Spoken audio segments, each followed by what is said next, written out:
15분 식사 멘토예요. 여러분들 잘 지내고 계시죠? 오늘은 저의 다이어트 방법에 대해서 말씀드리도록 하겠습니다. 그동안 다른 사람 체중 조절은 많이 도와줬지만 제 스스로의 체중은 미처 돌보지 못했는데요. 그전에는 그런 대로 유지를 했었는데 갱년기 이후부터는 조금씩 늘더니 지난 코로나 때 활동이 줄면서 더 이상 두고 볼 수 없는 지경에까지 이르렀어요. 그래서 올해 2월 중순부터 나름의 방법으로 다이어트를 시작했습니다. 현재까지 계속 진행 중이고 약 7kg 정도 감량을 했고요. 계속 성공적으로 조금씩 목표를 향해 가고 있어요. 오늘은 저의 다이어트 방법에 대해서 말씀드릴 텐데요. 혹시나 나이가 들어 무슨 체중을 줄이나 안 빠질 텐데 그대로 살자 하셨다면 오늘 생각을 바꾸는 시간이 되셨으면 좋겠습니다.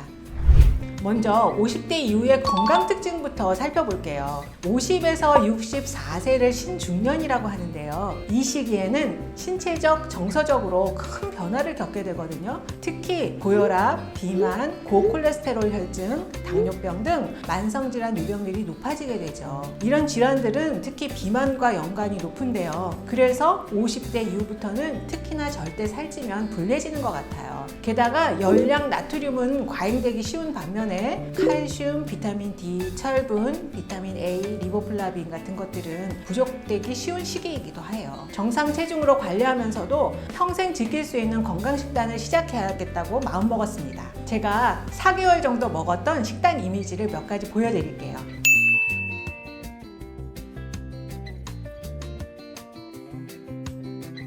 몇 가지 식단 예를 보여드렸는데요.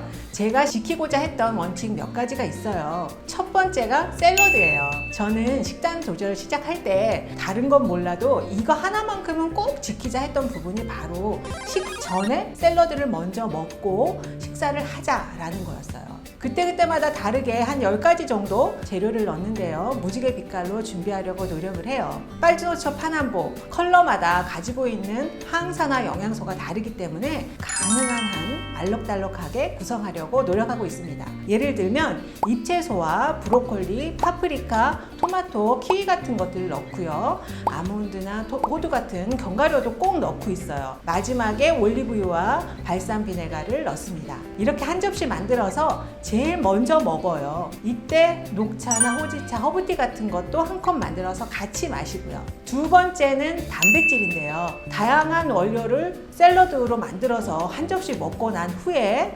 단백질을 두 번째로 먹습니다. 우리나라 음식 패턴은 사실 밥과 반찬을 한꺼번에 입에 넣고 먹는 식이잖아요. 찌개나 국도 중간중간 먹고요. 전 한꺼번에 먹지 않고 샐러드, 그 다음에 단백질, 그 다음에 탄수화물 순으로 먹었어요. 단백질은 닭고기, 두부, 낫또 같은 것을 중심으로 해서 고등어나 연어 같은 것들은 일주일에 2번 정도 먹고요. 또 가끔 돼지고기나 소고기도 먹었습니다.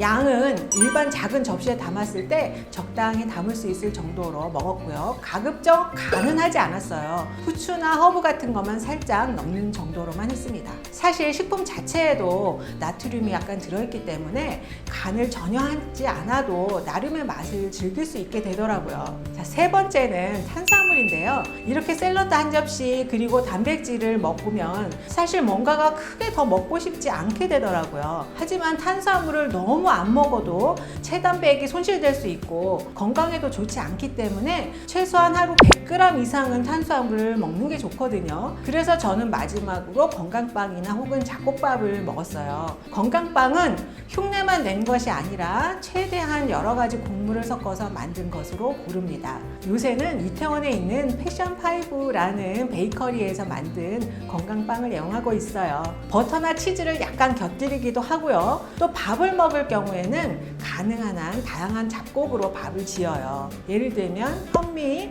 귀리, 보리, 율무, 렌틸콩 같은 것들을 넣어서 잡곡밥을 지어서 먹었어요.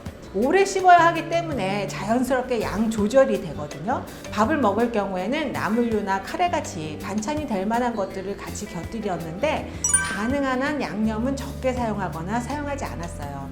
또한 흰빵, 흰밥, 가공식품으로 나오는 과자류나 아이스크림 같은 것들은 혈당을 쉽게 올리는 그런 특징이 있기 때문에 가능한 한 적게 먹으려고 노력을 했고요. 그리고 네 번째로는요, 가공식품을 가능한 한 적게 먹고 규칙적으로 먹으려고 노력을 했습니다. 하지만 저도 가끔은 비빔면이라든가 쫄면같이 자극적인 것도 먹고 싶거든요. 이럴 경우에는 쌈채소를 많이 준비해서 비빔면을 쌈채소에 싸서 먹었어요. 그렇게도 참 맛있게 잘 먹었습니다. 이런 식으로 하면서 제 스스로 가장 신기하게 생각하는 부분은요, 다이어트라고 하면 뭔가 참고 견디고 힘들다는 생각을 하게 마련이잖아요. 그런데 그게 아니고 그냥 자연스럽게 기분 좋게 먹을 수 있었다는 사실이에요. 흔히 말하는 식욕이 폭발하거나 하는 일도 거의 없었어요. 제가 사실 평소에 초콜릿이나 아이스크림류 같이 달달한 것을 사실 좀 좋아했거든요. 그런데 이런 방법으로 하니까 그런 달달한 것들 먹는 것이 굉장히 많이 줄었어요. 가끔은 먹고 싶기도 하는데 다이어트 시작해서 3개월 정도까지는 안 먹으려고 참은 부분이 많이 있고요. 3개월 이후부터는 조금씩 먹고 싶을 때 먹었는데 많이 먹게 되지는 않고 예전만큼 체중이 민감하게 늘어나지 않더라고요. 자, 5번째는요. 국물류는 거의 안 먹었어요.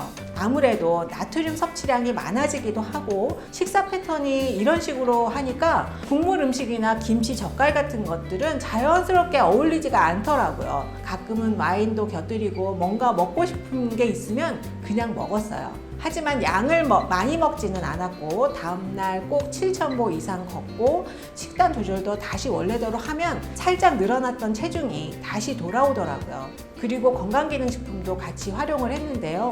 종합영양제와 비타민 D, 맥주효모, 그리고 칼슘 같은 것들을 같이 섭취를 했어요. 아직까지 더 빼야 할 부분이 있기 때문에 조금 더 다이어트를 지속하려고 하고요. 이런 패턴을 평생의 그 식습관으로 삼아서 실천해 보려고 해요. 다이어트 식단이기도 하지만 건강 식단이기도 하고 또 무엇보다 양념 맛이 아니라 식품 원재료 맛을 즐기게 되면서 제철 채소나 과일 같은 것들을 먹는 것이 즐겁더라고요.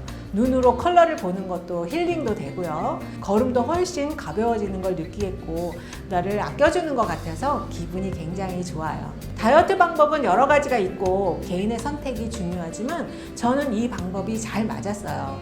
아는 것이 있어도 실천이 없으면 무용지물이잖아요. 실천이 나의 보약이다 라는 생각으로 오늘도 진행하고 있습니다. 자, 오늘은 여기까지 15분 식사 멘토였습니다. 다음 시간에 더 유익한 내용으로 찾아뵐게요. 안녕.